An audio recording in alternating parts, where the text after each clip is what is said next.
Ayan, natanggal na natin yung engine support. Ayan ang pinanggalingan. Ang ating 4.5. Ito yung bago. Ayun yung bago. Matino pa yung ilalim. Ito luma. Ayan, punit na pala oh. Naglangis-langis na. Ayan. Kaya palitan na ng bago.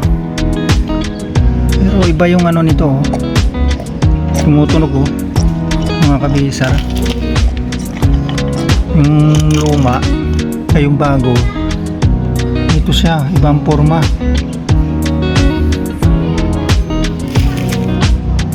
Ayan mga brothers, nakikabit na yung bago. Medyo may kahirapan magkabit wala nito. Hindi basta-basta. Madaling magtanggal, mahirap magkabit. Kaya expert talaga magkabit niyan. Ayan o, maandar na yan. Wala nang palag. Good morning, good morning. Ito ang bagong repair.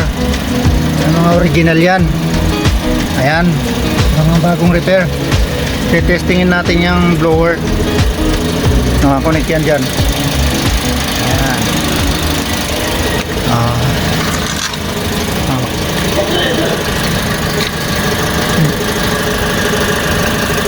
Ayan. Videohan tayo. Tingnan natin kung epektibo ang gawa natin. Ayan. Switch natin. Ayun.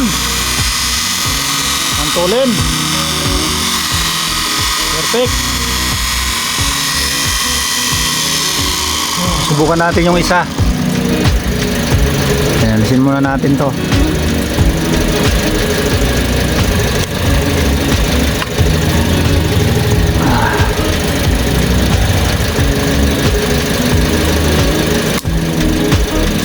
Ayan, pangalawa. Ayun, mas matining tong isa.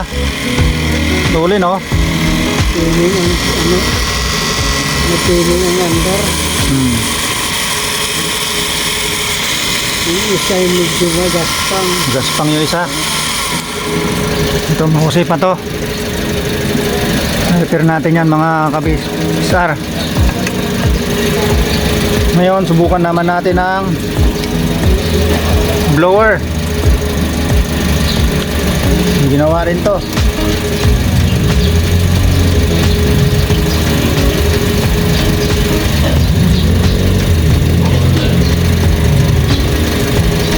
Ayan. Tingnan natin ang hangin. Oh, lakas ng hangin oh. Oh. Repair yan.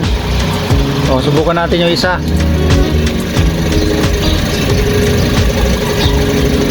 Subukan natin ang isa. Puro repair yan.